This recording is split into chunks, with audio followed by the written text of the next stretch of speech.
viewers, ngayon ang ibabahagi ko naman sa inyo ay maglilinis kami ng damo. Nagagascatter si Ka Charles, nandyan. Tingnan nyo mga ka-viewers. Comment kan Ka Charles. Shoutout kan Charles Kapinig. Nandyan mga ka-viewers.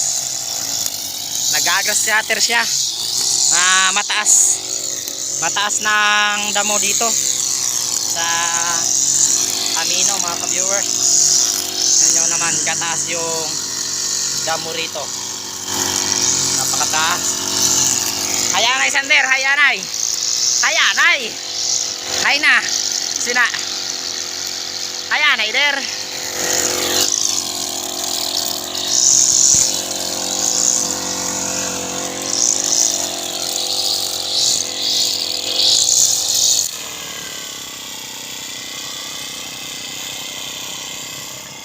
Ayan ay Ka Charles.